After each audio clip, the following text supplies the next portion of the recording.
por favor, capítulo 21.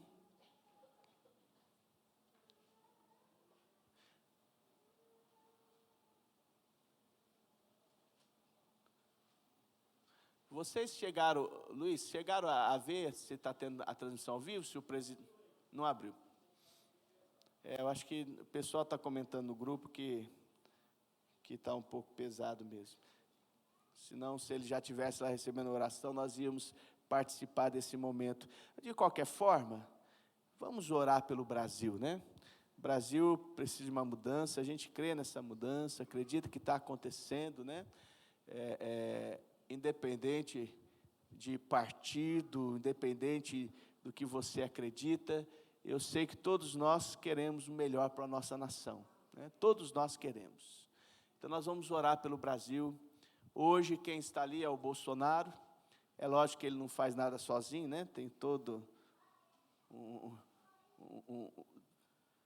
deputados ali, senadores para votar, para apoiar, mas nós sabemos que hoje ele é a autoridade máxima da nação e está lá para receber oração nossa, né? Da igreja. Vamos orar pelo Brasil, para que Deus dê sabedoria e que esses nossos governantes em gerais, né?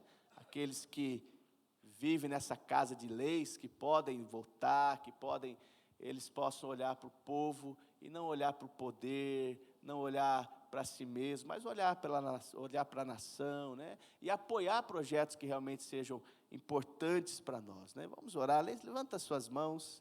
Senhor, nós como igreja do Senhor, primeiramente agradecemos a Ti, porque Tua palavra diz que bendita ou feliz é a nação cuja o Deus é o Senhor.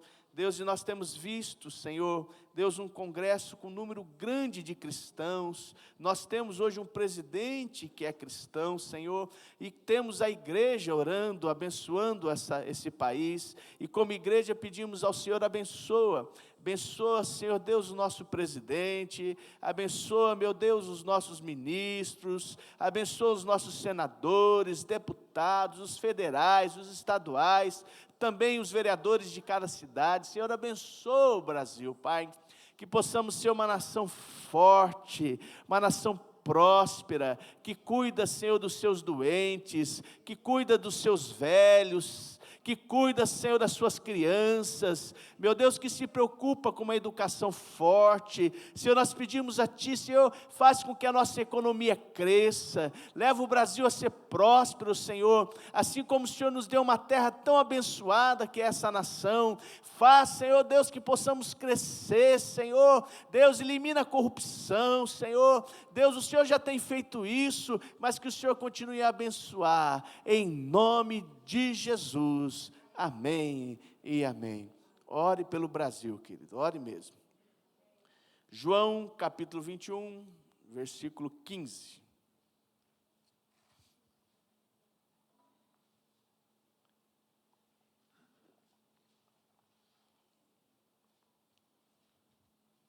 Diz assim, já abriu?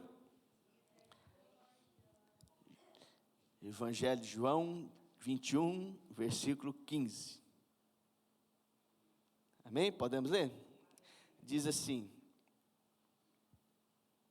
Jesus pergunta para Pedro: Simão, filho de João, você me ama mais do que a estes?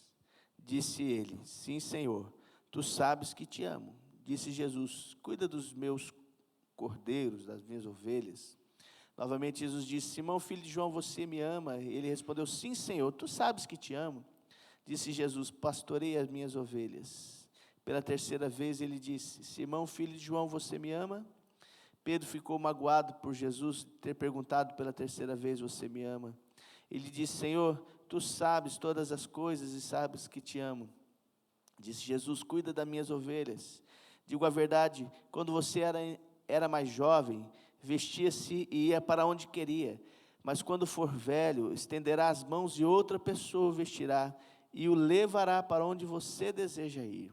Jesus disse isso para indicar o tipo de morte com o qual Pedro iria glorificar a Deus. E então lhe disse, siga-me. Pedro voltou-se e viu os discípulos a quem Jesus amava, o seguia, que João estava seguindo eles. Este era o que estivera ao lado de Jesus durante a ceia e perguntava: Senhor, quem irá te trair? Quando Pedro viu, perguntou: Senhor, e quanto a ele? Respondeu Jesus: se eu quiser que ele permaneça vivo até que eu volte, o que importa? Quanto a você, siga-me.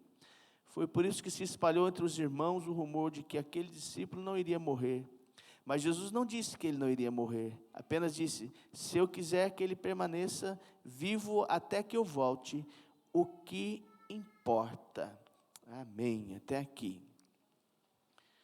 Jesus tem um encontro com Pedro aqui, e você sabe que Pedro negou a Jesus 3 vezes, conhece a história, e aqui Jesus já tinha ressuscitado, ele encontra com os discípulos, e ele chama Pedro e pergunta para Pedro: Pedro, você me ama? E Pedro diz: eu te amo, Senhor. E isso se repete 3 vezes, e então Jesus fala para ele mais ou menos que tipo de morte ele iria morrer. E se você não sabe, a história nos mostra que Pedro ele foi crucificado também, só que de cabeça para baixo. Morreu de uma maneira muito trágica, vamos dizer assim. E ele então olha e vê que João está vindo. E ele pergunta para Jesus: e esse, o que vai acontecer com esse aí? A resposta de Jesus para Pedro foi: que te importa? Se eu quiser que ele viva até que eu venha, ele vai viver. Que te importa? Mas aí Jesus ele fala o que mexe comigo. Ele diz: você, siga-me. Siga-me você. Deixa o outro. Você, siga-me. Nós, seres humanos, que vivemos nessa terra, temos essa mania, às vezes de sempre nos comparar. Aquele ditado, que a grama do vizinho sempre é mais verde, às vezes nem é, mas parece que é. Temos essa preocupação do que vai ser o outro, porque às vezes nós vemos aqui, voltando aqui um pouquinho antes de continuar, nós vemos um Pedro aqui que tinha acabado de negar Jesus, tinha negado Jesus, era um frustrado porque ele entendeu que ele era falho, fraco, e agora nós vemos um Pedro que estava sendo perdoado pelo Senhor, mas que o Senhor já disse para ele assim: olha, você vai morrer, meu amigo, e você vai ter uma morte difícil. E ele entende então que João não ia morrer, ele pensa: eu morro, e de cabeça para baixo ainda crucificado, e o Joãozinho bonitinho vai viver para sempre, vai ser o novo Elias, o novo Enoque da história, que vai ser arrebatado junto com o Senhor e não vai passar pela morte, Talvez ele tenha pensado: o que eu fiz, por que eu fui negar Jesus? Tá bom, foi por causa disso que eu vou passar por isso agora. Mas não era por isso. Às vezes nós não entendemos os projetos de Deus, e Deus não é mau. Deus não estava falando que Pedro ia passar por isso porque ele tinha negado a ele, pelo contrário, Jesus estava falando: Pedro, você vai receber uma unção tão forte, tão grande, você vai entender tanto o meu projeto para você, Pedro, que você vai morrer, e você vai chegar no dia da sua morte, porque isso é que conta a história, e vai dizer: eu não sou digno de morrer como meu Senhor, vocês me crucifiquem, mas me põem de cabeça para baixo. Mas esse momento de Pedro aqui, não era o Pedro do dia da sua crucificação, era o Pedro aqui que estava recebendo o perdão de Deus, e que não tinha entendimento da vontade de Deus, para ele ainda. E por isso que muitas vezes nós nos preocupamos tanto, o que é o outro, ou por que o outro é assim, por que não somos assim. Às vezes, irmãos, todos nós temos sonhos, e projetamos algo para nós, para a nossa vida, e que às vezes não dá certo. Então a pessoa pensa assim: eu quero ser um médico, Eu queria, na minha adolescência, eu pensava, não, eu vou ser um médico. Mas aí eu vi que eu não tinha condição intelectual para passar numa faculdade federal, então desisti de ser médico. Podia ter tentado mais, claro, mas Deus tinha outros planos, né? Outros projetos. Aí você pensa, não, mas tudo bem, quem sabe eu acerto quando eu casar. E graças a Deus acertei, né? Aí, minha esposa querida, acertei. Aí os filhos, aí quando vai vir os filhos, você fica desejando os filhos, através dos meus filhos. Isso é bíblico também, irmãos. Porque no Salmos 127 diz que, como flechas na mão do valente, são os filhos.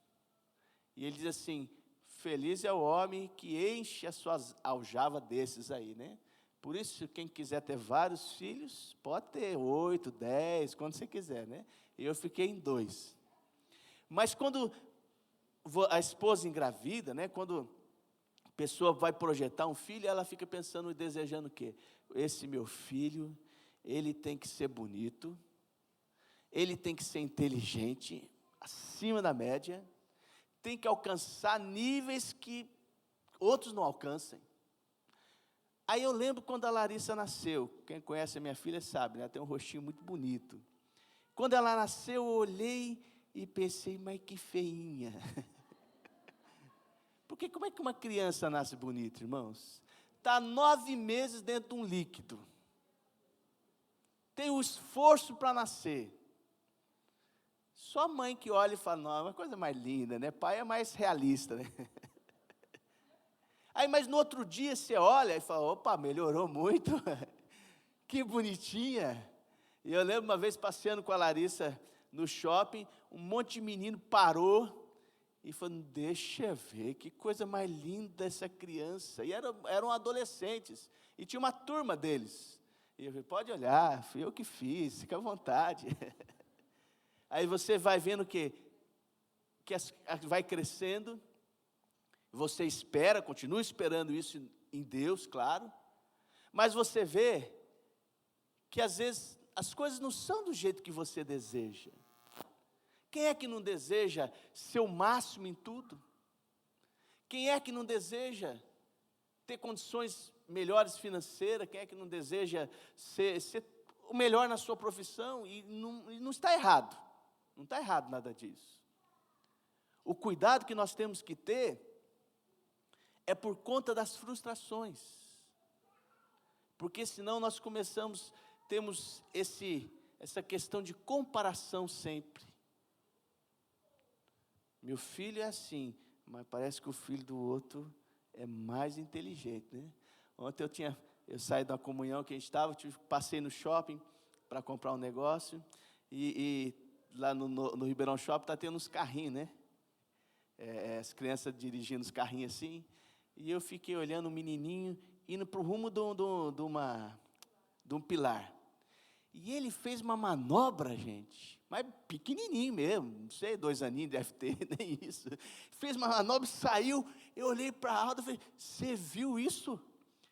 Esse menino é diferente, ué. Esse menino não é igual aos outros, não, ué. Que é isso? Como é que faz uma manobra dessa? Aí depois passa o outro pai com um controlinho assim. Era controle remoto, era o pai que estava controlando. Porque não tinha lógica mesmo. Ele fazia aquilo, ele foi para o rumo do pilar e desviou de uma vez. Foi uma criança desse tamanho fazer isso. Eu pensei, surgiu o novo Ayrton Senna para nós. É só esperar que já que chega. Mas não era, né? Aí eu fui, ufa. Eu estou numa realidade natural, normal do ser humano ainda, né? Graças a Deus por isso, né? Porque senão seria muito diferente. E quando nós olhamos em Romanos, capítulo 12, vai comigo lá, por favor.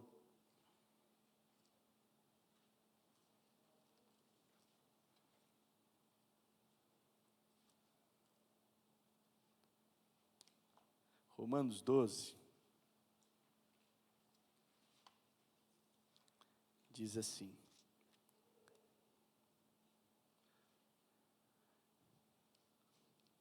vamos Vamos ler aqui. Ainda que eu vou ficar mais em 2 versículos, mas quero ler esse texto aqui.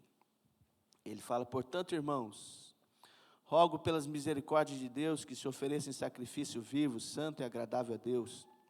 Este é o culto racional de vocês. Não se amoldem ao padrão deste mundo, mas transformem-se pela renovação da sua mente, para que sejam capazes de experimentar e comprovar a boa, agradável e perfeita vontade de Deus. Por isso, pela graça que me foi dada, digo a todos vocês: ninguém tenha de si mesmo um conceito mais elevado do que deve ter, mas ao contrário, tenha um conceito equilibrado, de acordo com a medida da fé que Deus lhe concedeu. Assim como cada um de nós tem um corpo com muitos membros, e esses membros não exercem todas a mesma função, assim também em Cristo nós, que somos muitos, formamos um corpo, a cada membro está ligado a todos os outros. Temos diferentes dons de acordo com a graça que nos foi dada. Se alguém tem o dom de profetizar, use-a na proporção da sua fé. Se é o seu dom de servir, sirva. Se é ensinar, ensine. Se é dar ânimo, que o faça. Se é contribuir, que contribua generosamente. Se é exercer liderança, que exerça com zelo. E se é mostrar misericórdia, que o faça com alegria. O amor deve ser sincero. Odeiem o que é mal, apeguem-se ao que é bom. Dediquem-se uns aos outros com amor fraternal. Prefiram dar honra aos outros mais do que a vocês. Nunca falte a vocês o zelo. Sejam fervorosos no espírito. Sirvam ao Senhor. Alegrem-se na esperança. Sejam pacientes na tribulação. Perseverem na oração. Compartilhem o que vocês têm com os santos e as suas necessidades. Pratiquem a hospitalidade. Abençoe aqueles que perseguem. Abençoe, não os amaldiçoe. Alegre-se com os que alegram, chorem com os que choram, tenham uma mesma atitude uns para com os outros.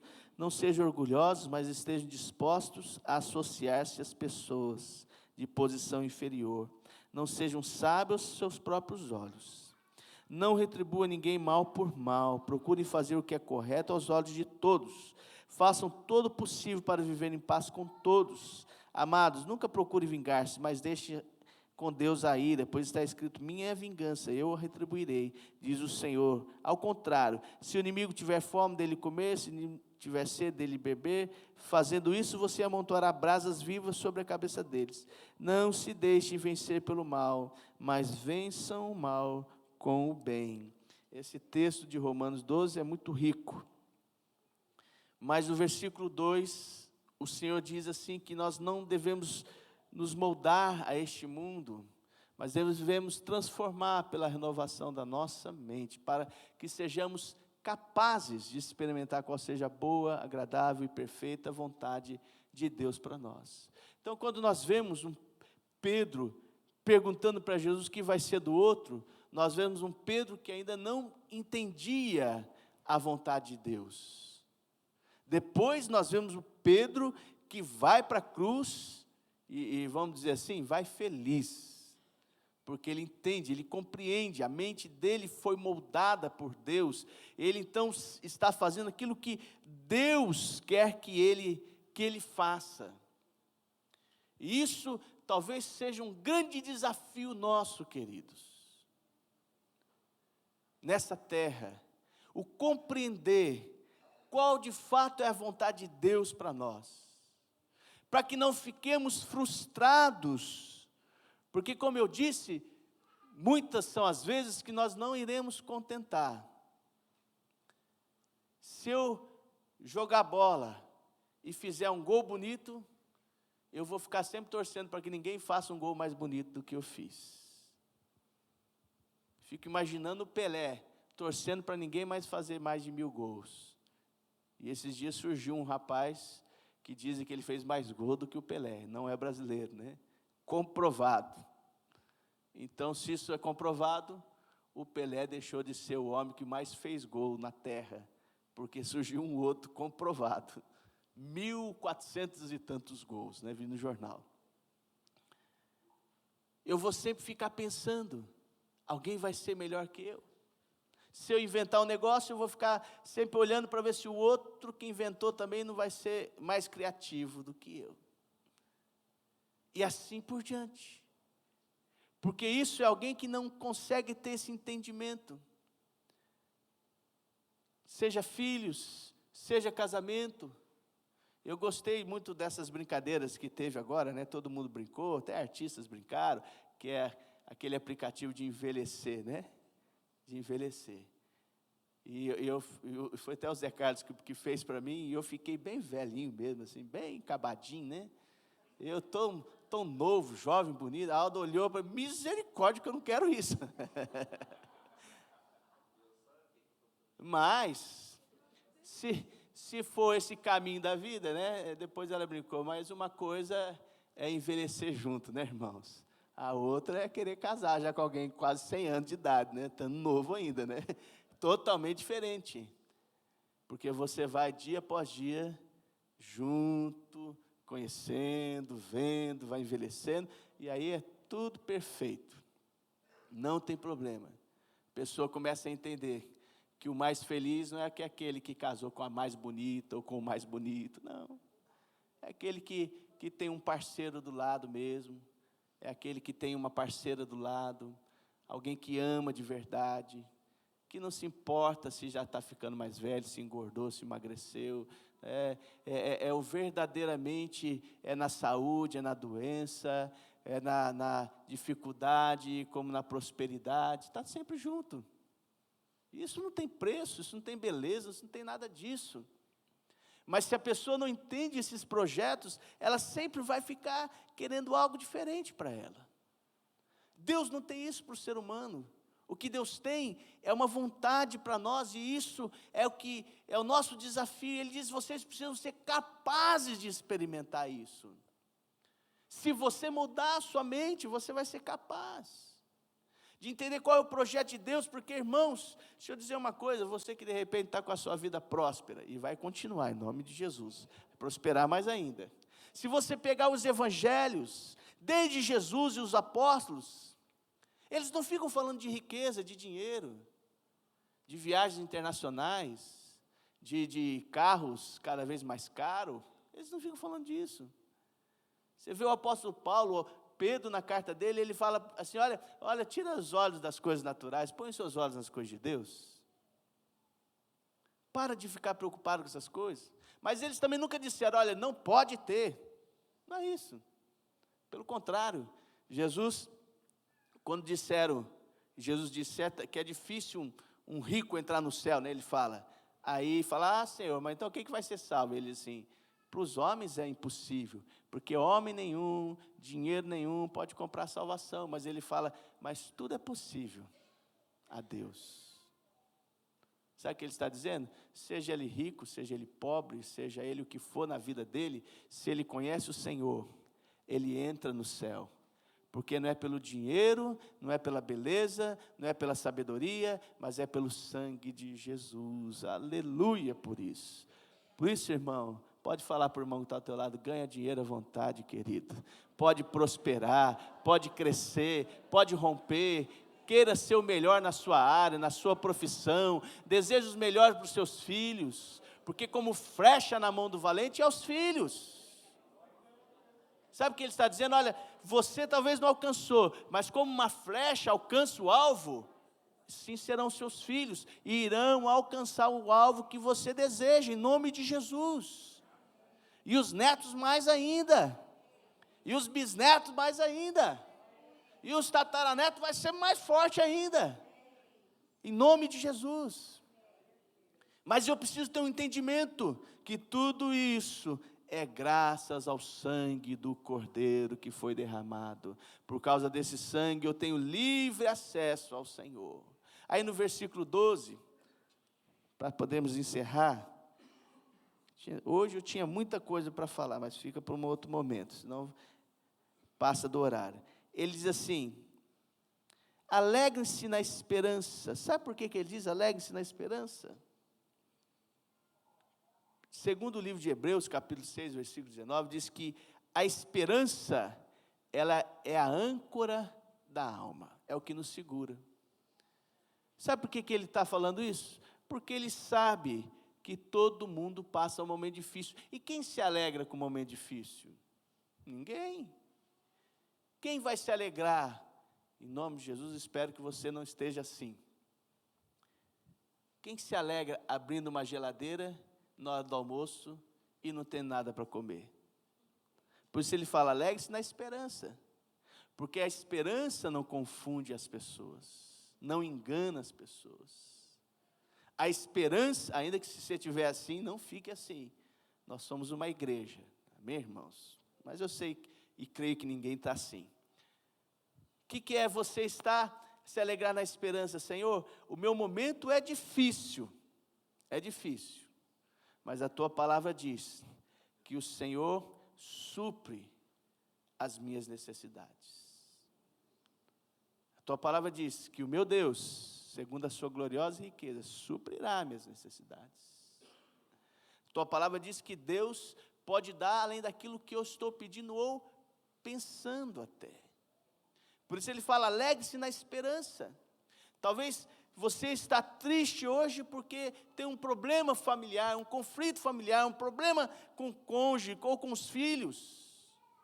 Mas ele diz, mas se alegra na esperança, que diz que o Senhor, Ele pode salvar, Ele pode tirar um coração de carne, de pedra, pôr um coração de carne. Ele fala que Ele pode libertar, transformar, mudar. Então eu vou me alegrar nessa esperança, porque segundo o apóstolo Paulo, a mulher que é crente, pelo seu testemunho, e vice-versa, né? Ela pode mudar a vida do esposo ou da família, pela sua posição. Agora, como é que eu mudo alguma coisa vivendo triste? Vivendo desanimado? Vivendo cabisbaixo? Tá, mas eu não tenho motivo para me alegrar. Tem sim, talvez não na sua situação, mas segundo a palavra do Senhor, eu me alegro pela esperança da palavra na minha vida. Talvez não estou vivendo hoje, mas eu tenho uma esperança de que Deus me ouve, de que Deus ouve a minha oração. Esse momento aqui de louvor, igual tivemos, de adoração, irmãos, se tem uma coisa que nós precisamos aprender, não é só na igreja não, é em qualquer lugar, na nossa casa, onde estivermos, é aprender a adorar a Deus, é ter essa liberdade na presença dEle, porque o Espírito Santo quando flui aqui dentro, eu estou adorando a Ele, mas a presença dEle vai fluindo, vai me limpando, vai gerando em mim uma confiança, vai gerando em mim uma força, que ser humano nenhum tem, pessoa nenhuma tem, naturalmente falando, uma alegria que eu posso receber dEle. Eu preciso da presença dEle, eu preciso ler a Bíblia, eu preciso conhecer a palavra, e entender que o projeto dEle para mim é o melhor da face da terra. Fala comigo, fala, o projeto de Deus para a minha vida é o melhor da face da terra, né? E quando eu entendo isso, aí eu não estou mais preocupado. Vamos pensar aqui numa questão de ministério, não estou mais preocupado se os pastores aqui vão crescer mais. E porque eu tenho entendimento, Deus me levou até aqui, e até aqui eu estou me esforçando o máximo. Se Deus ungiu um outro para ser, talvez um novo apóstolo na fonte da vida, que bom. Mas se eu não entender o projeto de Deus, eu vou sempre ficar limitando, mas pastor Carlos, está cheio de defeito, eu conheço ele, né? Começa a limitar as pessoas. Mas se eu entendo o projeto de Deus, eu me alegro com aqueles que se alegram. Como é fácil chorar com os que choram, não é? Eu sou chorão, não me importa chorar. E às vezes eu vou em alguns velórios que eu choro mesmo. Ver a pessoa chorando, eu choro. Porque eu fico comovido com a dor da pessoa. É lógico, não choro, mas chora, lágrima cai. E é fácil. Agora, eu preciso me alegrar também.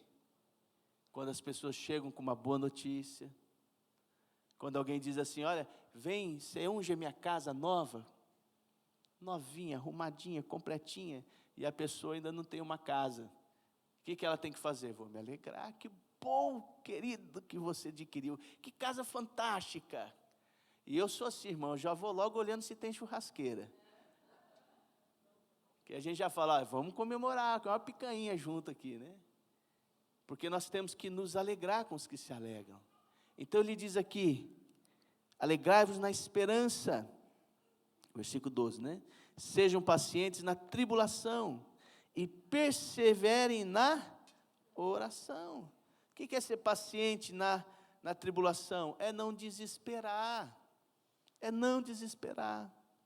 Falei que quarta-feira, quando Deus chama Gideão, ele chama um exército, e Deus fala assim, tem muita gente, manda os que estão com medo embora, e 20 e tantas mil pessoas foram embora da guerra, ficaram 10 mil, aí ele fala, ainda é muita gente, manda descer ao rio, aqueles que entrar na água, e pegar a água com a mão, e levar até a boca, você separa, e Deus então separa 300 homens assim, os 9.700 desesperaram, entraram na água, tomaram água mergulhando, né? E eu penso o seguinte, Deus fez esse teste, não é porque eles não estavam com sede, porque se eles estivessem tranquilos, eles iam falar assim, mas nem estou com sede, o que eu vou fazer no rio? Eles entraram desesperados porque eles estavam com sede, e é nesse momento que o Senhor está dizendo, tenham paciência na tribulação. Só 300 homens com Gideão foram separados para ir para uma guerra, porque os demais desesperaram e fizeram besteira. Seja paciente no momento da tribulação, irmão, porque é nesse momento de tribulação que Deus está te preparando para ver a vitória que Deus tem para você. E depois ele diz, persevere na oração. Orar, a gente ora porque nós temos fé, e a fé é a certeza daquilo que eu estou esperando. Ah, mas não chegou, mas eu sei que vai chegar, mas já faz um ano, mas está chegando, fica tranquilo, mas persevera na sua oração. Vamos ficar em pé para orarmos, que Deus possa nos levar a compreender, a entender a vontade dEle para nós.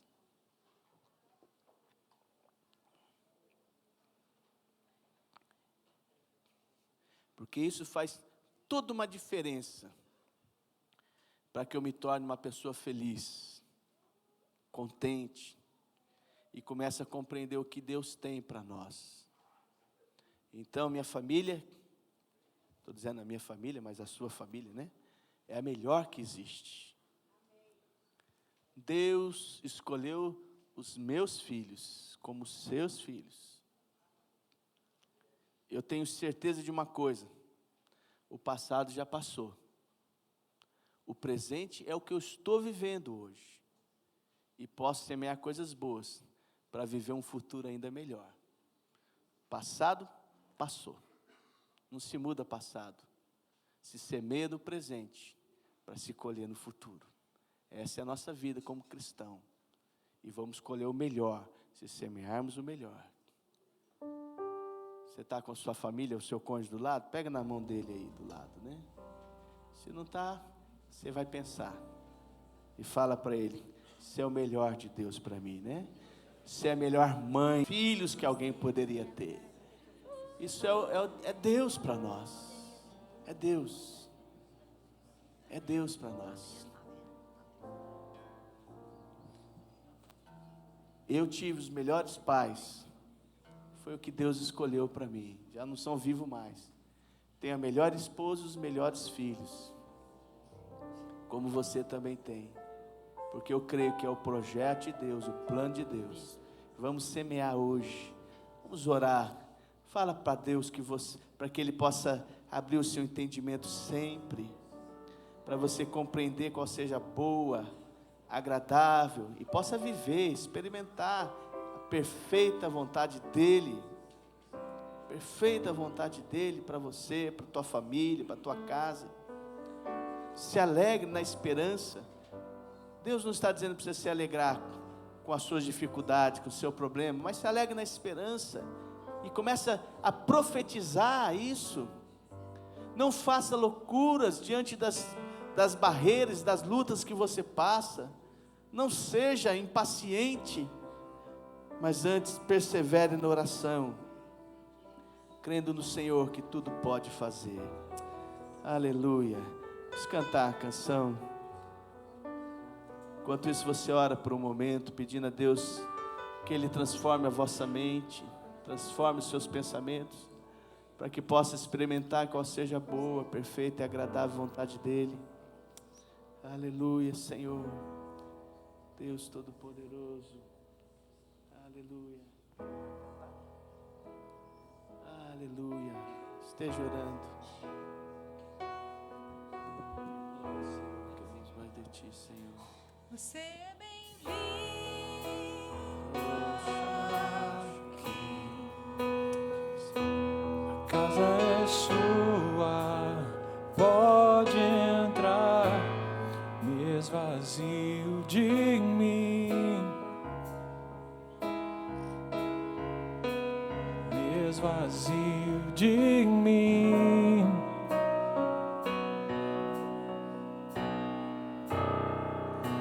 Sopra teu vento aqui, toma teu trono, vem reinar. Nós queremos te ouvir, nós queremos te ouvir.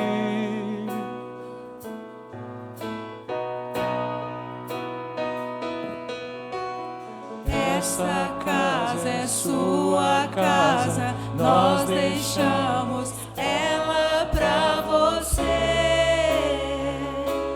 Jesus.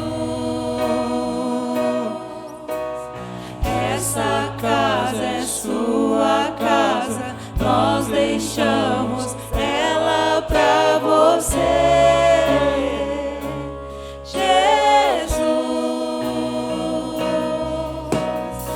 Essa casa é sua casa, nós deixamos ela pra você. Aleluia, Senhor Deus. Jesus. Nós te louvamos, te damos toda a liberdade, Espírito Santo, para tocar em nós, para que nós não venhamos moldar os nossos pensamentos com este mundo, Senhor, mas possamos ser transformados olhando para Ti, que possamos ter a esperança como a âncora da nossa alma e nos alegrar na esperança, Senhor, entendendo que o Senhor tem o melhor para cada um de nós. Deus, nós queremos ser capazes de experimentar qual seja a boa, agradável e perfeita vontade do Senhor para nós e para as nossas famílias, em nome de Jesus. Levanta as suas mãos, fala comigo. Senhor meu Deus, a minha vida é Tua, transforma os meus pensamentos. Eu quero experimentar qual seja a boa, agradável e perfeita vontade do Senhor. Por isso eu declaro que eu me alegro na esperança, serei paciente nas tribulações e não desistirei de orar em nome de Jesus. Amém, querido? Dê a mão para a pessoa.